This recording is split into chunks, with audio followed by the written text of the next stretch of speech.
বাংলাদেশের অন্তর্বর্তীকালীন সরকার ব্যাগ ধরনের জ্বালানি তেলৰ দাম কমাবার ঘোষণা দিয়ে শনিবার মধ্যরাতে গ্রাহকসকল বর্তমানের তুলনায় কম দামে ডিজেল, কেরোসিন, পেট্রোল ও অকটেন কিনিতে পারে। বিশ্ববাজারত তাল মিলিয়ে ডিজেল, কেরোসিন, পেট্রোল ও অকটেন দাম কমানো হয়ে গত সেপ্টেম্বরের 1 তারিখ বিদ্যুৎ, জ্বালানি ও খনিজ সম্পদ মন্ত্রণালয়ত দেওয়া এক বিজ্ঞপ্তিত এই তথ্য জানায়।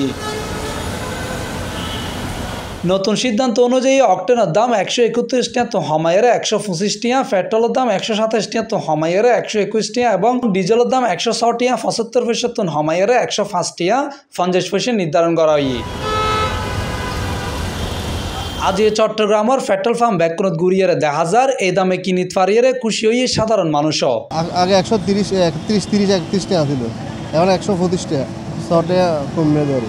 অবশ্যই অ্যাপ্রিসিয়েটেবল কথা, বড় দাম কমাই আর সুবিধা হয়ে মানুষের সুবিধা হয়ে আরা খুশি সবে স্টেপ পারো আস্তে আস্তে ওনার সামনে নতুন সরকার যেহেতু তাদের সময় লাগব নবজন আগতুন যথেষ্ট খুশি ওনার।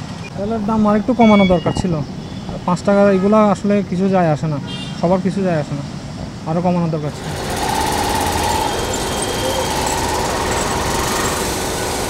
150 টাকা অকটেন আগে আমরা বিক্রি করতাম 131 টাকা। ডিজেল ছিল আগে 106 টাকা 75 পয়সা, এখন 105 টাকা 50 পয়সা। ওটাতে বিপিসি থেকে আমাদের করে দিছে, সো আমাদের 1 পয়সা বেশি দিয়ে করতে হবে, আমাদের কোনো সুযোগ নেই। বাংটি জিবে আসে 25 পয়সা, ইবে একখানা আর লাইক কেন সমস্যা বলে আর বাংটি পয়সা মানে কাস্টমার করে দিলে ভালো, ইবে রাউন্ড ফিগার করে দিলে একখানা ভালো হতো। অন্যদিকে তেলের দাম কমিলেও সিএনজির গ্যাসের দাম নহমায় খুব প্রকাশ করছে সিএনজি চালকসকল। এখন পেট্রোলের দাম যেহেতু কমছে, আমাদের দাবি হলো গ্যাস আমাদের দেশীয় মাল, তাইলে গ্যাসের দাম তো অবশ্যই কমা উচিত। সিলিন্ডার গ্যাসের দাম কমছে, তাইলে এই গ্যাসের দামও কমা উচিত। তো এই গ্যাসের দামও যদি কমাতে তাইলে আমাদের জন্য একটু লাভ হচ্ছে। সাধারণ মানুষ তেলের পাশাপাশি ব্যাগ ধরনের জিনিসেরও দাম কমবে বলে আশা করেন। সরকারকে ধন্যবাদ।